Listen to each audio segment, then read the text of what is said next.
Today's show is sponsored by the Electric Vehicle Association. Join up to support the electrification of transport and get the help you need to finance your own EV or clean energy future.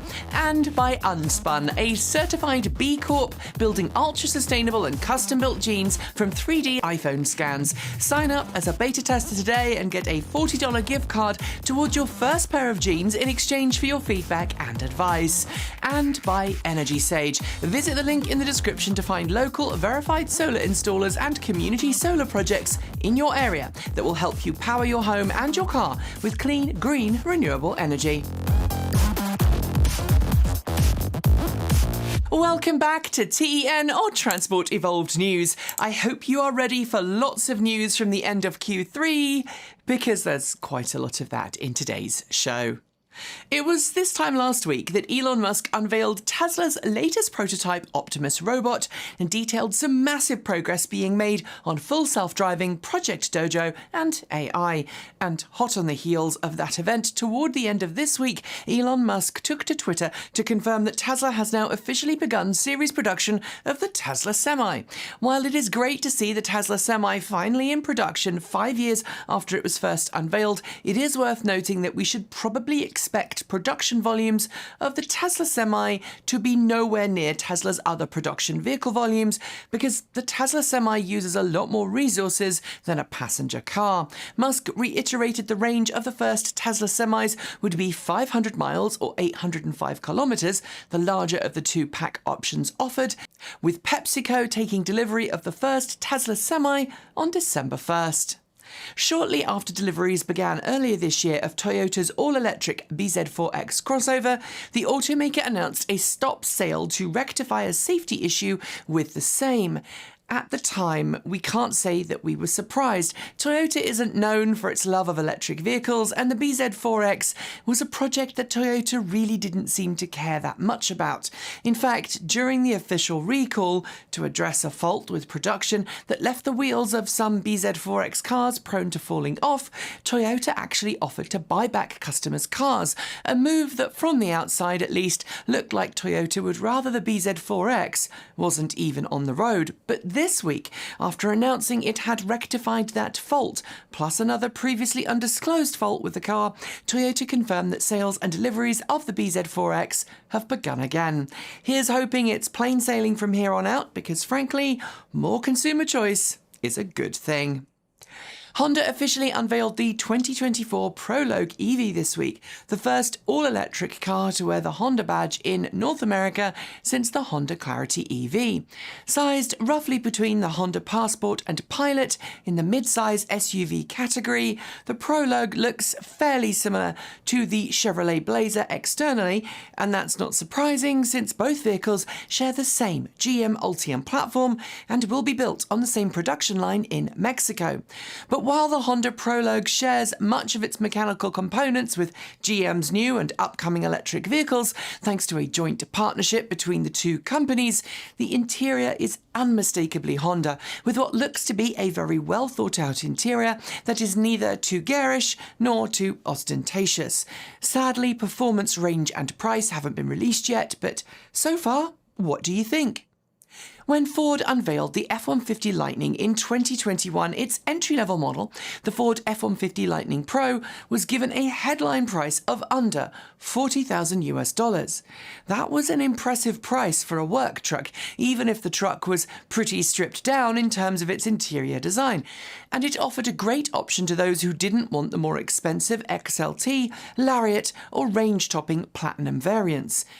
But since that launch, Ford has put the price up not once but twice, the second time this week. Now the entry-level Ford F-150 Lightning Pro with standard range battery pack costs an eye-watering $51,974. Other models also get a $5,000 price rise, which is a real kick in the teeth for anyone who was hoping to get hold of one. Ford says current customers with confirmed orders will not be affected by the price hike.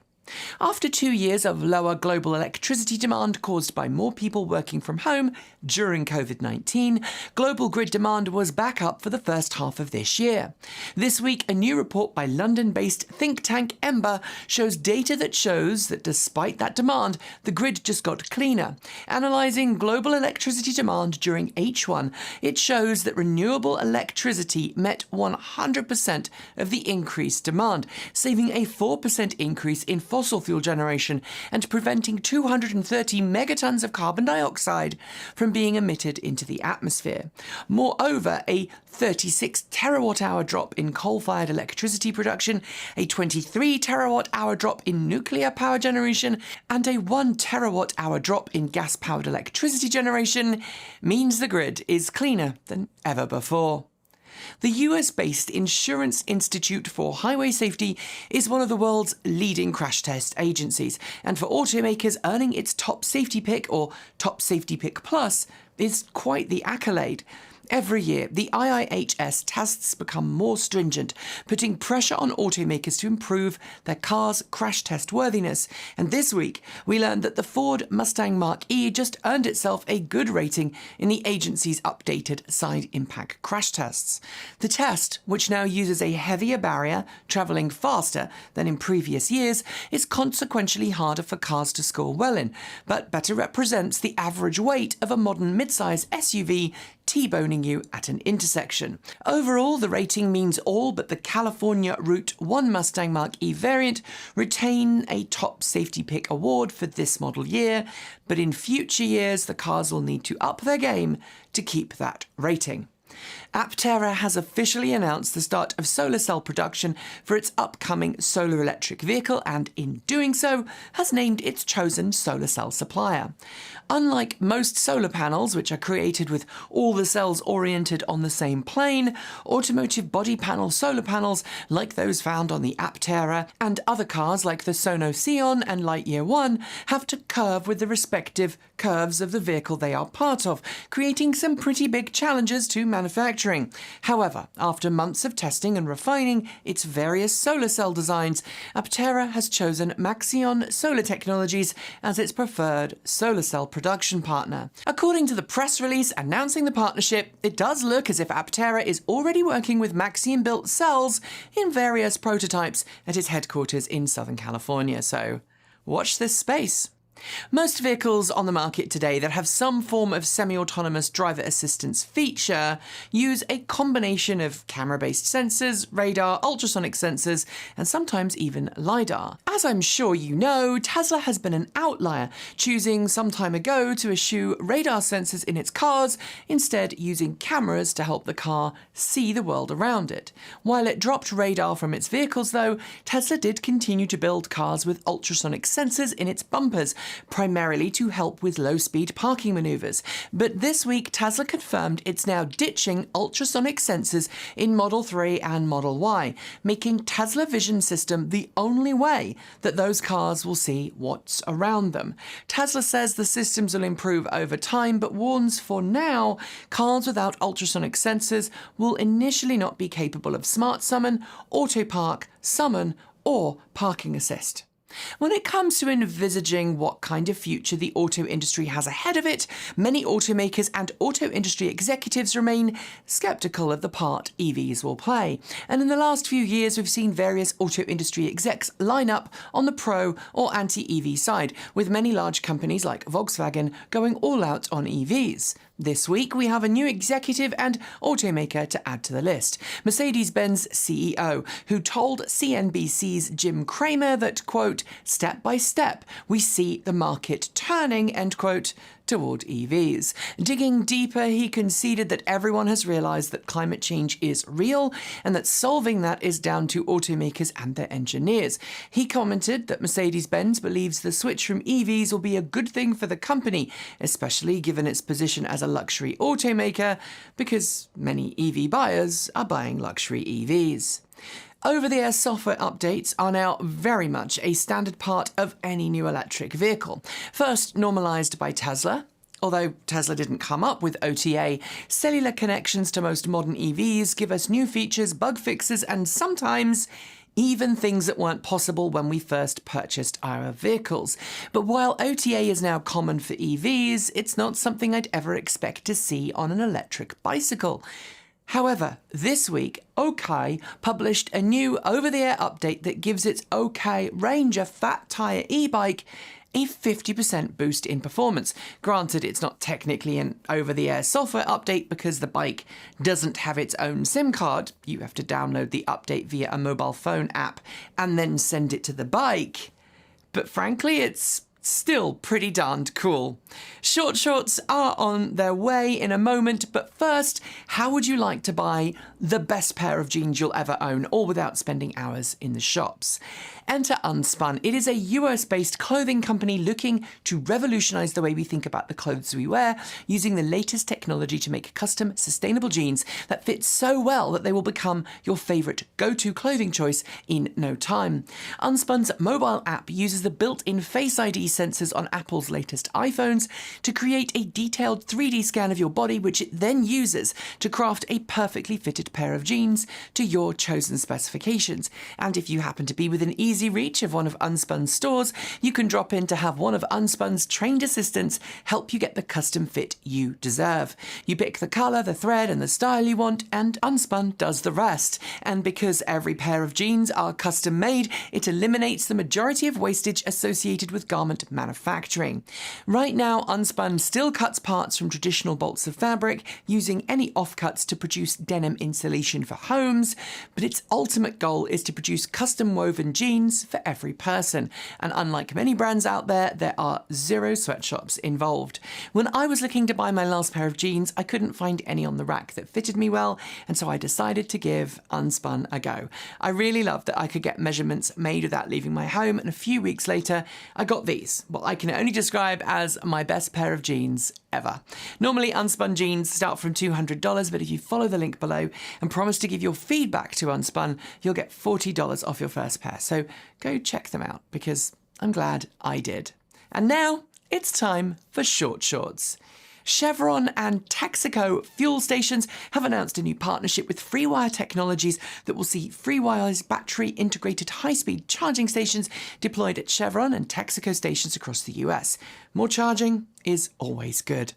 EV conversion specialists, Everatti, have added one of Porsche's most iconic vehicles, the 911 wide-body cabriolet, to its list of turnkey converted classics. It will include a sub-4-second sprint time and a 62 kilowatt-hour battery pack. We don't yet know the price.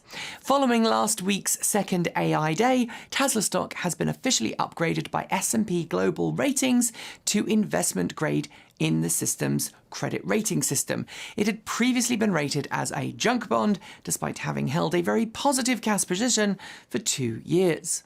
Uber has signed a 10-year framework agreement with Motional to see the latter supply the former with autonomous vehicles for use in Uber's planned autonomous vehicle ride-hail service. Motional currently uses all-electric Hyundai IONIQ 5 robotaxis. It might still be some way from launch, but Hyundai's IONIQ 5 has now received an official WLTP test rating of 614 kilometers or 382 miles per charge.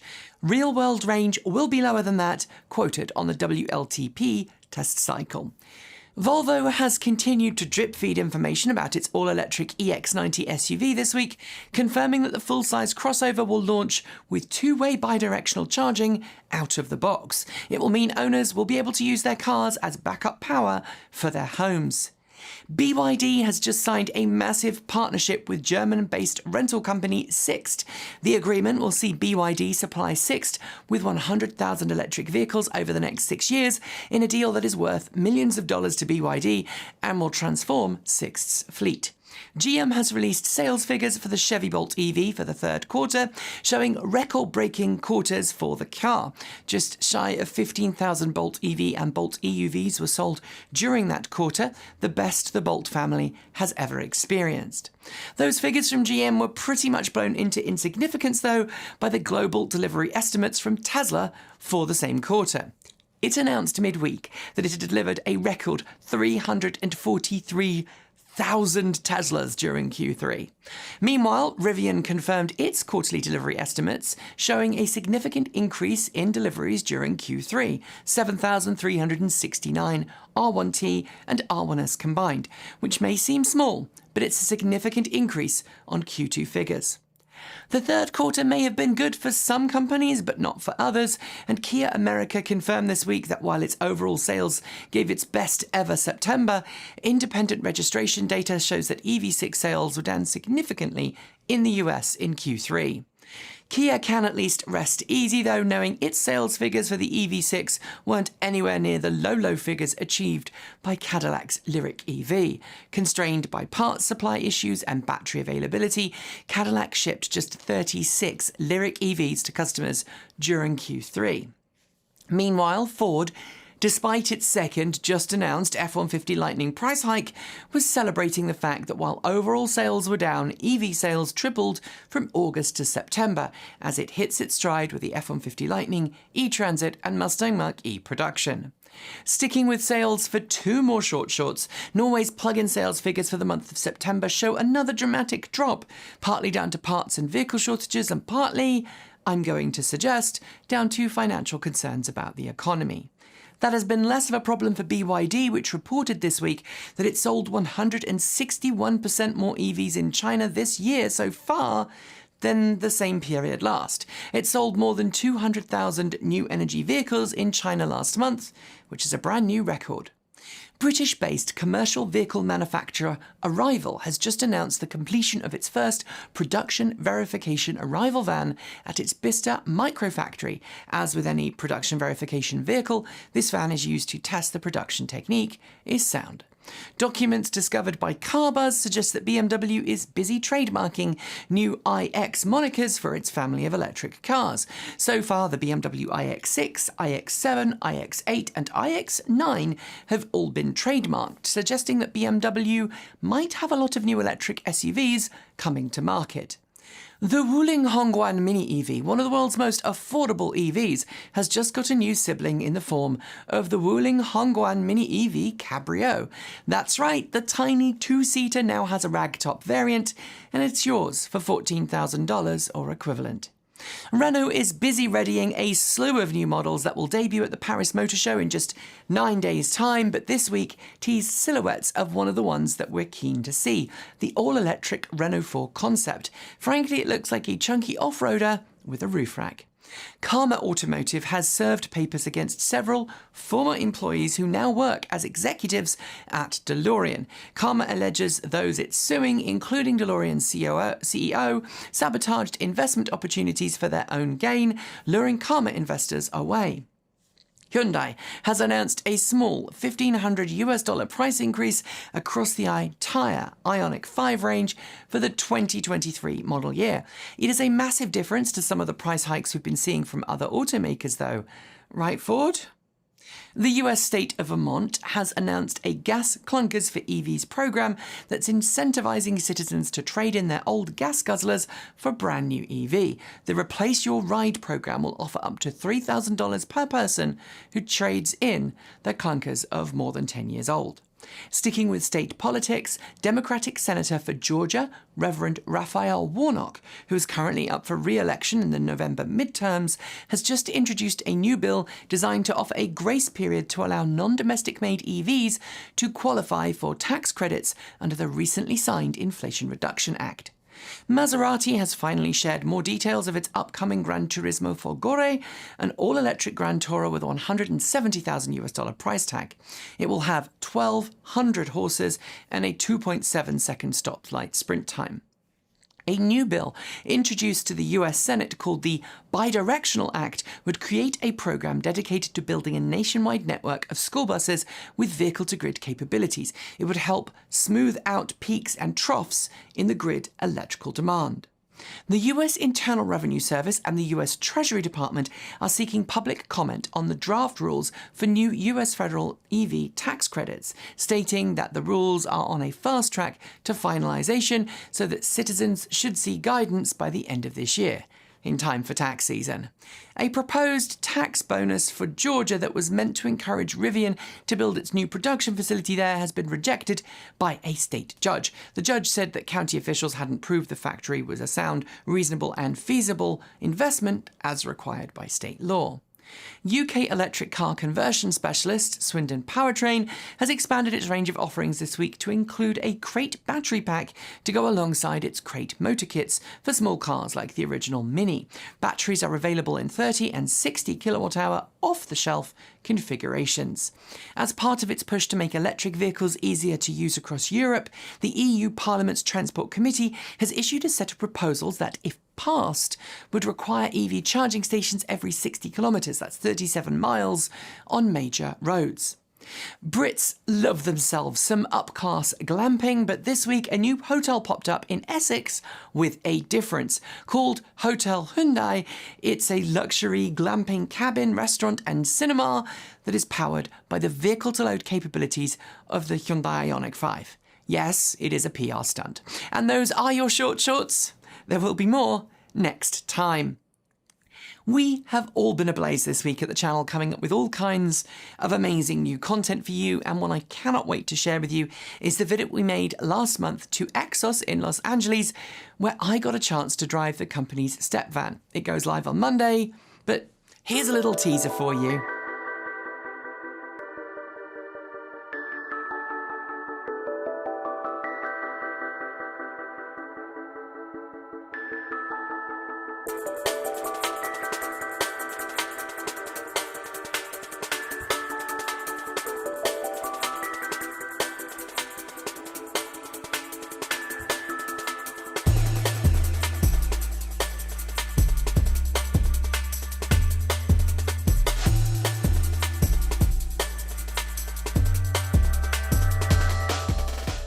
Boeing-supported electric air taxi company Wisk Aero has been busy working on bringing the dream of fully electric eVTOL air taxis to commercial reality for some time now. We've covered the company on the channel before, detailing some of its previous prototypes, but this week the company celebrated a major milestone, the revealing of its Gen 6, its all-electric eVTOL craft that are designed to offer 4-seat autonomous air travel. Not only is the craft ready for action, but Wisk Aero states it's market ready and can now apply for type certification with the Federal Aviation Authority in the US. With 12 electric rotors and a 50-foot wingspan, Wisk says it has a real-world 144 kilometre, which is 77 nautical mile range, with reserves taken into consideration. And yes, this means we will definitely be keeping our eyes peeled for progress of its approval process. And finally, it is likely that if you are in the US or indeed pay any attention to global news events, you are well aware of the devastation left behind after Hurricane Ian travelled through the Caribbean, the Gulf of Mexico and southeastern US states. Millions of people in affected areas are still without power, water and sanitation due to poor infrastructure and a lack of resources. And while the US federal government has issued a promise of aid, many of us are asking how we can make sure this doesn't happen again. The answer? Babcock Ranch, a development north of Fort Myers in Florida, which calls itself America's first solar-powered town. Thanks to careful design like underground power lines, backup batteries, and retaining walls to protect from flooding, the community is already pretty much recovered from Hurricane Ian, while communities nearby are still laid bare. And if that isn't a demonstration of what's needed for our future infrastructure, I don't know what is. And on that note, we are done for the day. But before I go, a huge thank you to the Electric Vehicle Association for sponsoring today's show. They have been advocating for electric vehicles since 1967, and they firmly believe that our future depends on us making the switch to clean, green electric cars today. The EVA can help you find someone near to you that can help you make the switch to electric. It can help you become an EV educator, and it can point you in the direction of monthly meetups for like-minded EV fans. And if you do become a member, you'll gain access to a clean energy and EV loan program that's set up between the EVA and the Colorado Clean Energy Credit Union. So find out more by heading to electricauto.org. Thanks also go to Unspun for sponsoring today's show. Become a beta tester today at the link below to get $40 $100 off the best pair of jeans you've ever owned, like the ones I'm owning. And finally, thanks to Energy Sage, follow the link below to find out how easy it can be to get verified, trustworthy solar experts helping you make the step towards energy self-sufficiency, either with solar on your home or through a local community solar project. And if you haven't watched it, go back and watch the video I made on Monday about the reasons we are glad we got solar. Don't forget to hit subscribe and the bell for this channel and our second channel, Transport Evolved Take 2. And if you are not already a channel member or a Patreon supporter, please consider becoming one. You can send us a tip through Ko-fi, or you could also check out our cool swag store. And if you liked what you saw today, why not consider adding a super thanks to your comment? It is super easy to do, and anything you send our way goes towards helping the channel grow. I'll be back this time next week with another news roundup show, but as always, there's plenty of content for you to enjoy during the week. I've seen all of it and it's really awesome. And if you like things off the beaten track, why not hop over to Transport Evolved Take 2 for our Sunday musing, as well as checking up on the chickens and the garden. Not my chickens and my garden, because Kate is hosting those two videos at her lovely home in Washington State. Whatever you enjoy next, I hope your weekend is a great one, and as always, keep evolving!